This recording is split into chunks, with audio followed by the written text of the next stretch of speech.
All right, everybody, welcome to Unscripted One-on-One and special guest tonight. A lot of different titles, and we'll probably get into all those at some point, but some of those are initials that I can't explain, so I'll let Marcus do it because I probably won't do him justice. The ones after your name, but special guest tonight, Marcus Williams, former Ohio State Buckeye, and actually, why don't you introduce yourself, and then I'll add on afterwards, all right? Yeah, I can do that. Like I said, I think that's by design. I like to be a little mysterious. My dad always called me a lifetime student. So that's the easiest and simplest way to introduce myself. What do you do for life, man? I just learn things. But no, formerly trained as a physical therapist. I have my doctorate in physical therapy and then also have my master's in business administration. And over the years in sports medicine, my role has evolved from being a clinician to a clinic manager to now I'm more in an administrative role where I help with our outreach, our programming, our partnerships, just try to do things that anything that is sports medicine that happens outside the walls of our clinics is really touches me. And I help kind of do that and bring our brand to life out in the community. Wow. And it's, you do a great job. We get the chance to work together every day in capacities, various capacities, typically see each other real early in the morning before some people even get out of bed. I think not so much anymore, but I know we used to. And you were usually working out. I was just working. So that's when the best work happens, man, before the sun rises. I tell you. Absolutely. Or I think I passed you on the way to work the other day. You were on your way probably after a workout. Like I said, I was on my way to work. So but no, it's an honor to have you on tonight with the audience and lots to cover. So the things I was going to add, and we'll touch on all these, but you may be my personal trainer. You kick my butt. You give me them workouts. I'm doing my best to keep up with them. Life is no excuses, and you're very gracious with those workout plans. I think you do some stuff with Rock City that we'll get into. You're a husband, you're a father, all those different things too. So we'll touch on all that before we jump out of here. So, but let's start, man. You work at the Ohio State University. Today's a big day, man. Former player, big day. Big day. Why don't you talk a little bit about today? It's been one of those things that has really been a roller coaster ride. And pretty much anybody I pass in the street, they see, and I have my work attire on. That's the question I get, man. Buckeyes going to be playing this year. What are we going to be doing? So now we can finally say, yes, we're playing. And I think it just, leadership is everywhere. And you can see the stories of the leadership narrative play out in these situations. And these aren't easy decisions, but I think we've learned from this you don't have to make decisions until decisions have to be made. Mm-hmm. And I think sometimes it is imperative to be proactive and make decisions early so you can give your staff some bandwidth to use their creative energies to do things in the now and not worry about this week to week. But when you have a seasonal business, you have up until the season's going to start until you have to make some definitives. And I think the Big Ten just, they got ahead of themselves, and then it didn't make things any better when they said, not only are we making this decision, we're not going to revisit it. And then here we are 6 weeks later, and they got a lot of pressure from the nation. I mean, all the way up from, the Oval Office in terms of what are you guys doing? And that's, I don't envy those decisions. And who's to say that there's no right or wrong? We'll see in a few months if all is well, that's great. But if not, it is what it is. I always think it's easier to cancel than to restart. I say you can show up on your wedding day and cancel and leave and say, I don't want to do this. But you can't look up 2 weeks before you planned on doing that wedding and say, you know what, I changed my mind. Let's try to get this thing rolling. It's just a lot of logistics and things that go into it. So I'm curious to see how things shake out because guys have made decisions based on the information in front of them. Some guys decided they weren't going to play. Some may be coming back. Some may not. So a lot of things are in the balance here. So I'm curious to see how it plays out, man. I just got my popcorn ready. Yeah, you do. And I'll tell you, it's interesting because as you know, I'm an ACC guy. So I'm not though I'm planted here in Columbus, I don't live and die by the Buckeyes. I know I probably just lost half my audience, but most people should probably know that about me by now. But you know, it was interesting to see as an ACC fan, our guys are playing and they've been playing, and I know this isn't why we got on the call, but I think the interesting thing to me is it seemed like the Big Ten figured, you know what, we're going to put our chips in and everybody's going to follow. And then only one other group followed, and everybody else was like, okay, cool, we're going to go ahead and play. And that, then they're playing now, and that put that additional pressure on, it seems like. But I'm I'm a college basketball guy, so I don't follow football a lot. But the other thing I tweeted today that I'm most happy. I'm happy for the players, thrilled that they get to play, but those businesses around the shoe, and you know, the people that rely on man, even Ohio State in general, the other sports that rely on Ohio State football, playing football. I'm really, really happy for those, because the ripple was massive, right? So hopefully they get to see some of that. Yeah, I know firsthand. I mean, there were some businesses that exchanged ownerships. There were some new people that were going to be running these facilities, and they were banking. You know, they're banking on those home games and those openers to really run that business for the majority of the year and set them up well. So to not have that, I mean, could have been catastrophic for those folks. So it is, man. The ripple effect, the trickle down is huge. Yep. Well, and so one other thing. We'll say again. I said we can all smile now. Oh yeah, absolutely. It's a big day for Big Ten. I mean, if I put myself in those shoes and the ACC announced they were playing today, I'd be super excited. I was excited on Saturday to see my guys play. So one other thing on football, and then we'll move on. Talk about the play, the Michigan-Ohio State game, man. Came up with a fumble. Talk about that. What kind of moment was that for you, and what is it like playing in the game? Man, there's nothing like it. There's nothing like it. I mean, I always, you know, growing up, watching that game and just the pageantry and how that rivalry was so intense. Grew up in a family full of diehard Buckeyes, but I was always the contrarian. So actually, the dirty little secret I have, when I was younger, I was a go blue type of guy, just trying to be different. I mean, my grandpa, uncle, they're rolling over in their grave, just knowing like it was something. But to then finally get to that point to where you're playing in that game and you're on the field and the energy level, like you can't even explain it. It's just surreal. Like you feel superhuman out there. And leading up to that game, that was actually, there was a little narrative behind that, because I'd already graduated. I had my undergrad, and there was a question whether or not I was going to get in. I wanted to go to the PT school. I wanted to get into OSU. Hadn't received that communication back that was going to happen. I'd already heard from Pitt.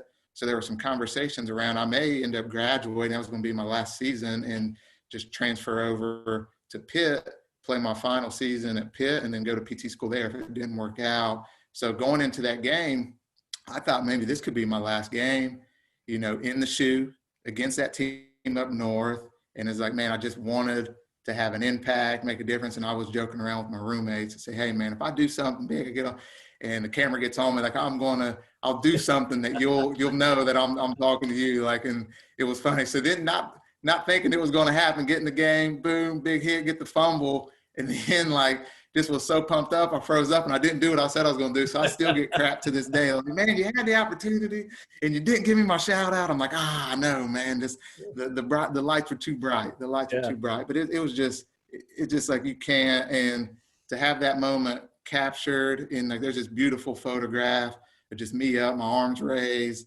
the team up north player just on the ground crumbled. Like, you can't, like, that lasts forever. And then now, like, my son, he walks into my office, he sees that, and it just, like, he gets it, and it's already setting that tone for him moving forward. So it's absolutely fun. Yeah, he's gonna we know where he's gonna go. I don't think he'll be wearing the maize and blue around the house, right? Oh, heck no, man. Not around this house. Not that's around right. this house. Not as long as he's in this house, right? No, that's great. And I think if you YouTube it, I'm not cool enough to splice in videos into these things. So if anybody wants to, they can go out and YouTube Marcus Williams, and it'll be first thing pops up is that play you made. So But that's not why we got on here. I have a lot of other things to ask about. So are you moving into a new role? I know you talked about that a little bit with the clinic side. Can you talk about that, what your role is and what that looks like maybe for the future and where you are now with that? Yeah, absolutely. So I'm in the transition phase. We're still trying to define it because it's a brand new role within the department. And really what we're trying to do is create this brand and this narrative around what it means to be an athlete for life. We have a lot of amazing programs that are happening clinically, but the problem is the only way you can get to them is if you're hurt, injured, sick, or something. But I said, you know what? The people in the community, they need this stuff now proactively. I'm always reflecting on my times at the Woody Hayes and the treatment I had and the exposure to things medically and cutting edge that we had as players. And my pushback to leadership and the challenge to the organization was, why can't we do this for all of our athletes across the lifespan, whether they're aspiring athlete that is still trying to make it to the next level, the professional athlete that's trying to maintain, the community healthy athlete that's just waking up and they're battling themselves and trying to stay active. These people that are former athletes that are dealing with the injuries, I said, let's create this amazing experience for those folks, take some of these clinical things, package them in a way that is super accessible, super affordable, and let's just do this thing. So that's kind of how we got this athlete for life branding, and we're really in the process of just really establishing that identity, writing out that narrative, and we're putting some strategy behind it. And coming into 2021 and beyond, man, we're about to go do this thing. It's going to be big. That's great. And I've seen firsthand the work that you've done with the guys that come in that are rehabbing or former athletes, current athletes, people that aren't athletes. I get to see it firsthand every single day. And it feels like it's really, really getting busy over there. I noticed that today. Every time I look out my window, somebody else is headed over to the entry to go in, which I don't know if that's good or bad because maybe they're injured or they're getting back to it, but it's good, obviously great for business. I don't know if it's great for them, that they were injured, but one of the things too that and this was actually Mitch, who we don't have on, but one of the guys that you work with, one of the days I remember he had been working with a guy that was a rock climber, if I remember right, had messed up his shoulder, and he, so it took away his love of the sport and what he loved to do.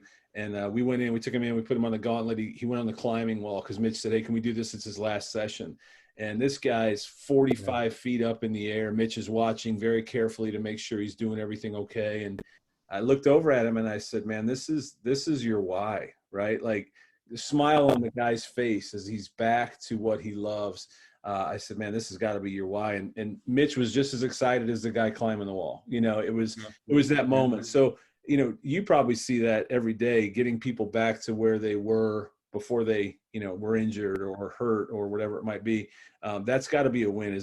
So what is your why when you go to work every day? What's your why? Yeah, man. And you nailed it. Like for me, it's my why is I understand like we live in a means which isn't as rich as life should be lived. So if you said, Marcus, what is your why? What is your vision? It's really to eradicate lifestyle poverty. Like there's no reason for us to put ourselves to the things that we do and not aspire for the dreams that we're capable of. So I like to tell people not only, yes, you can do this, you can do much more.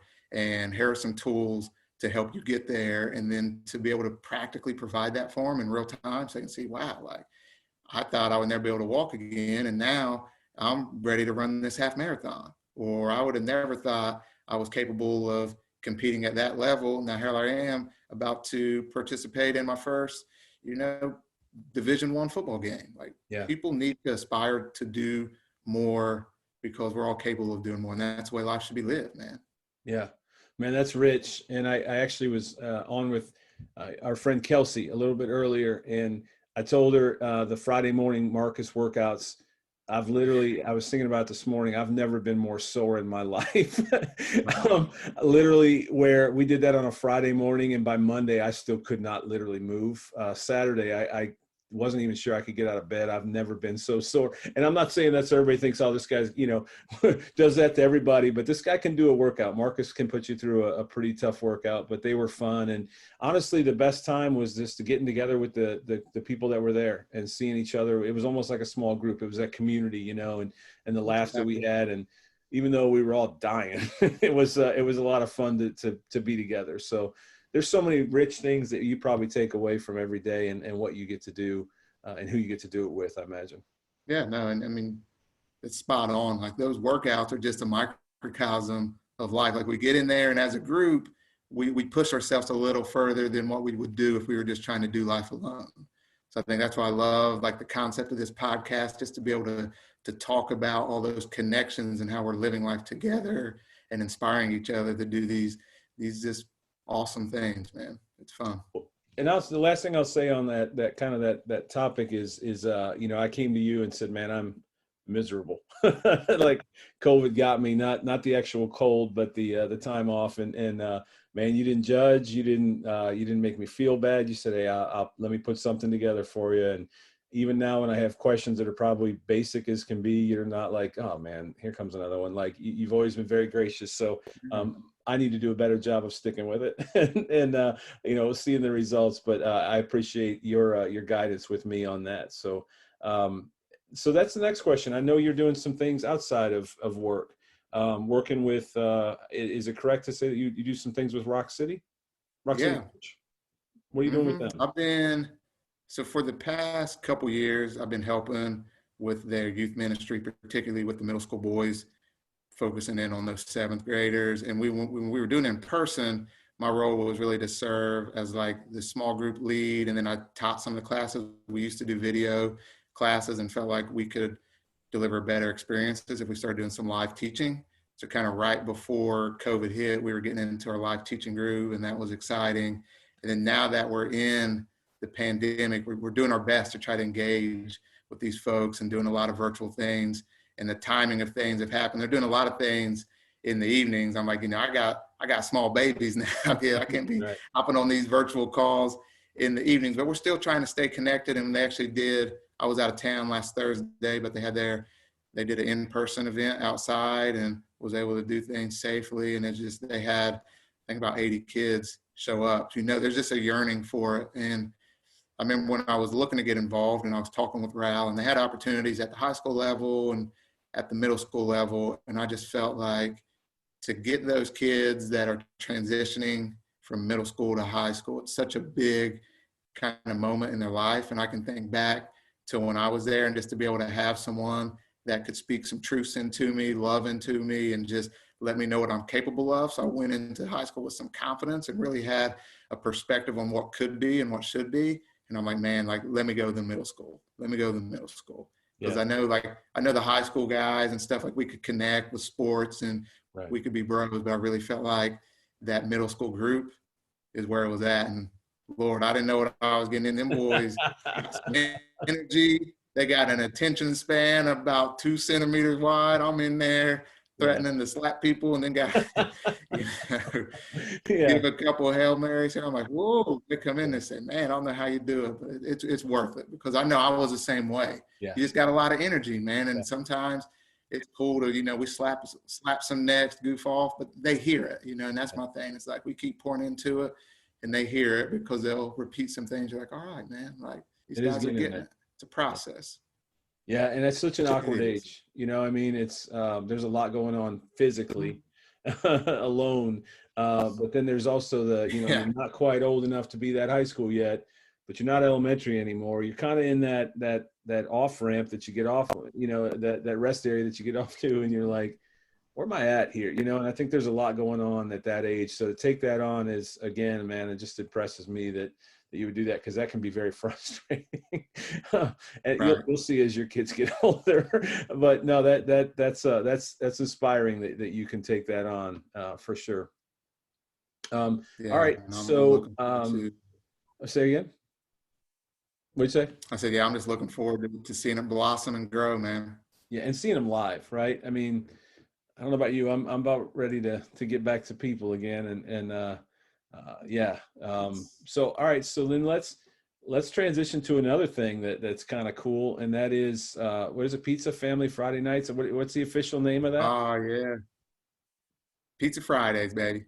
Pizza Pizza Friday. Fridays. It's a tradition we started in 2017. It's like when Ezra was around and we had him for a few months, and we were like, man, what are we going to do to like get out and do something? We got this little baby now, like, this fine dining stuff, this couple's date night is out. Like, we got to do something that brings a little spark back to the family. So I started thinking, like, why don't we do like Pizza Fridays? That gives us a little bit of rhythm. That gives us something to look forward to.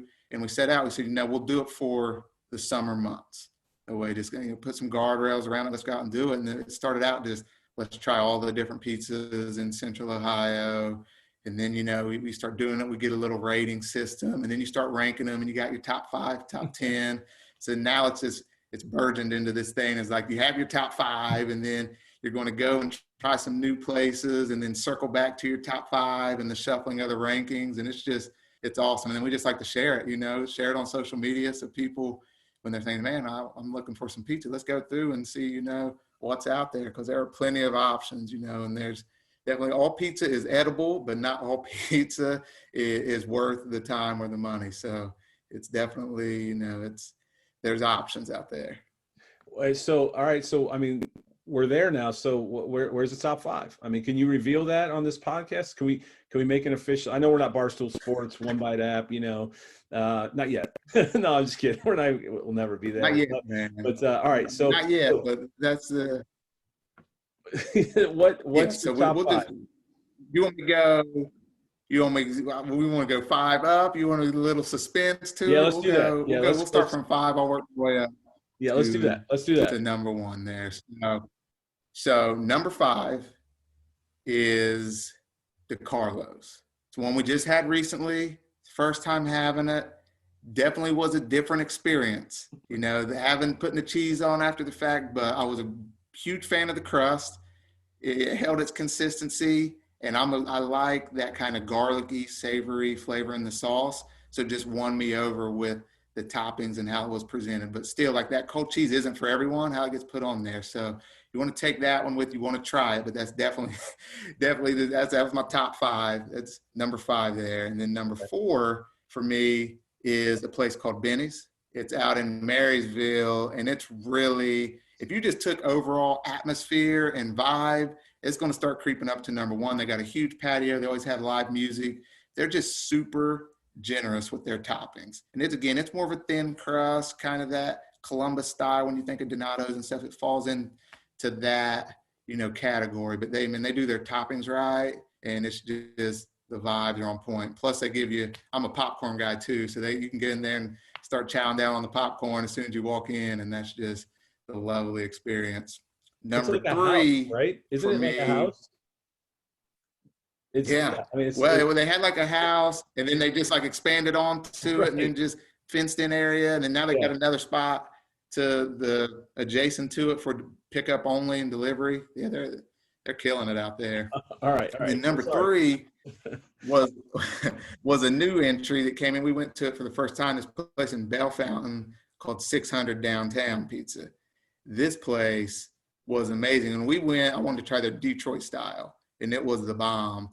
But I heard their Sicilian style is even better. And then the guy that opened that place, he's apparently opened, like, he is a pizza shop opening guru. So now he just goes around and helps people create these startup pizza shops in small kind of up and coming towns like Bell Fountains. That's just what he does. So this place really, like, he figured it out in terms of his recipe. He's won some competitions with his pizza crust, but again, they just a good solid pie, and they have some versatility. So that's one I'm going to go back to try some of their different styles, but it'll probably creep up, maybe. Okay. Creep up. But this top 2, I mean, it's getting stiff. Number 2 is Meister's. Now, Meister's is this hole in the wall bar in Upper Arlington. Their pizza, their kitchen is literally like 8x4. Like, they got their deep dishes, and they're just cranking in there, and you got to go, and it's going to take, if you're the first one in line, it's going to be the solid hour and a half just to get your pizza. And if you get there at 7:30, just plan on eating around 10:30 or so. But I mean, you're going to get it. It only comes in one size. You're going to eat for the whole weekend. It's just massive, and it is phenomenal. Like, it really, like, it hits on all points. It's cheese, gooey. You know, the sauce again has that garlic can I tend to go for. It's just great.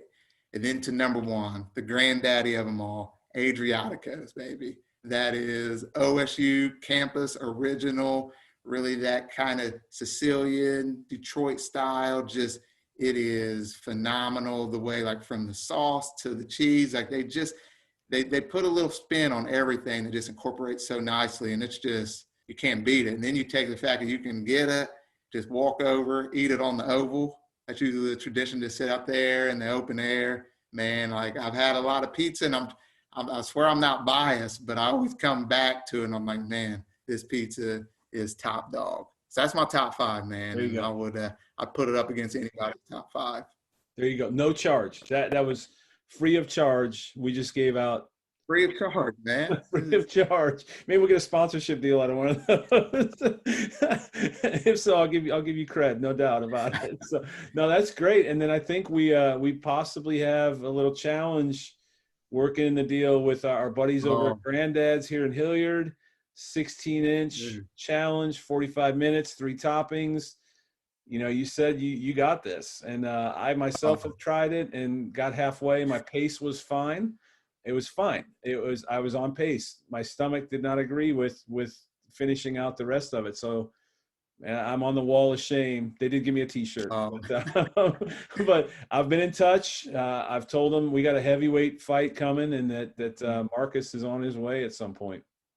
Yeah, we need to get that set up, because when we were back home in Ironton, we went to this pizza spot, and they have 14 inches and 10 inches. And it's really kind of like personal size. I was like, man, I'm going to go 14. Had a little salad beforehand. It was a kale salad too. So it was a lot of chewing, man. It had me full. And I got 14-inch came out, crushed it, bro. Crushed it. And I was just like, I almost sent you and Justin a text right at that time, said, your boy's ready. Your boy's ready. Let's go.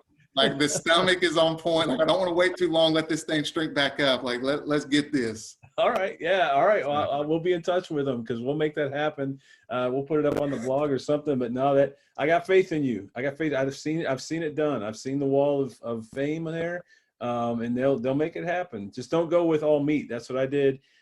Bad idea. Ooh. Very, very bad idea. Yeah. Really full, really quick. But that's one of my favorites. Granddad's. You know, good people. Great local joint. But man, we spend a lot of time talking pizza. So, and this has been great. I can have you on again. I hope, you know, and especially as things evolve and develop, covered a lot of ground in a lot of different areas, but that's who you are. And I think I said that at the very beginning, is it's hard to give you one title, because you got your hands in a lot of things and you do them all well. And that's, there's a lot of people that do a lot of stuff, but none of it well, you know what I mean? Right. Maybe myself included in that. But there's people like yourself that do a lot of things, and you do them all well. You give the same dedication to your 6 a.m. workout that you give to those kids at Rock City, that you give to your day job, you know, to your family, and pizza. You give it all the same dedication, and I admire that about you. And I'm thankful again that we get to work together every day.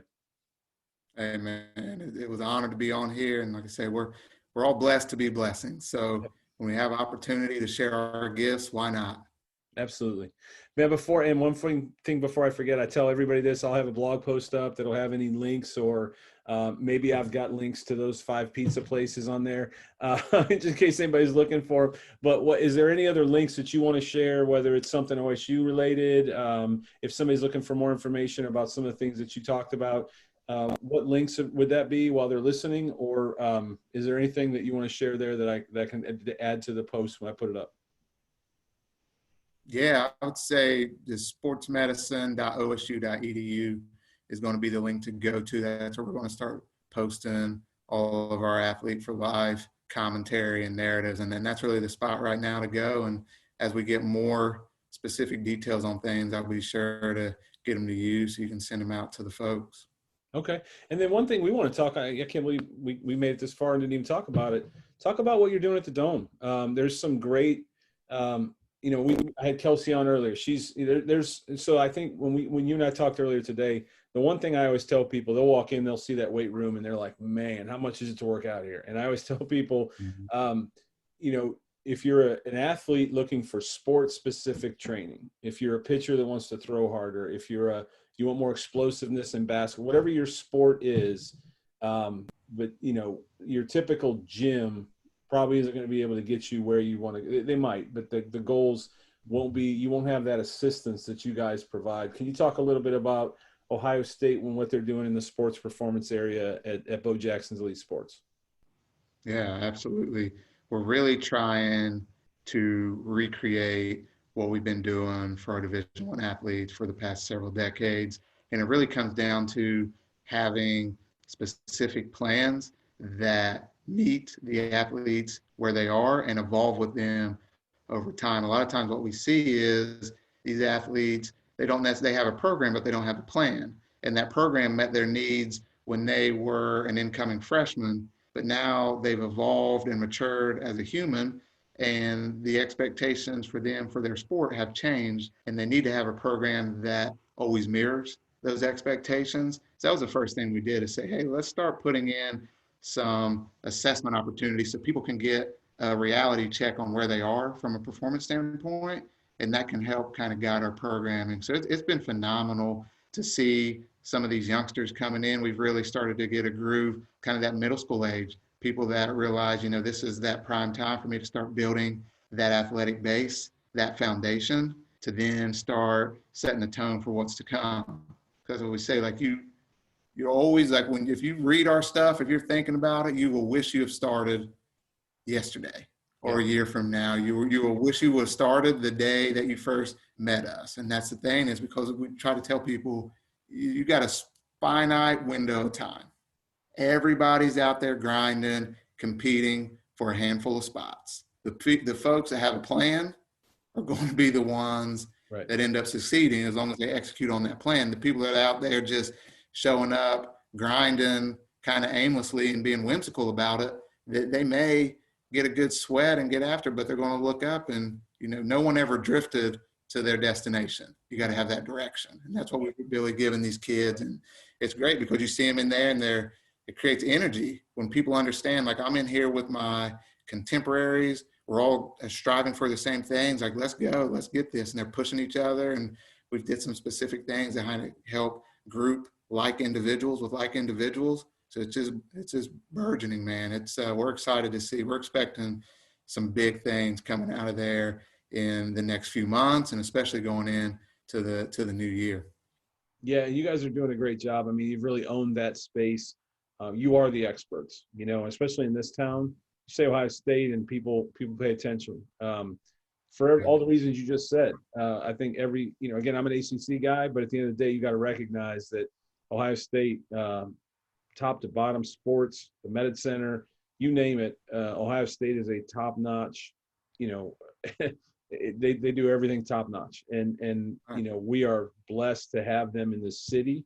And we're obviously very blessed to work with you guys as partners across the board in everything you do. And certainly in that sports performance area, we're starting to see that. The other thing I would see is I see a lot of younger kids that are coming in, starting that journey early.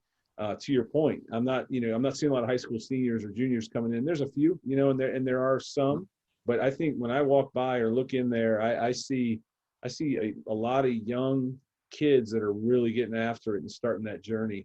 It's really neat to see that they're getting after it at an early age and starting to buy in right away. It's pretty cool.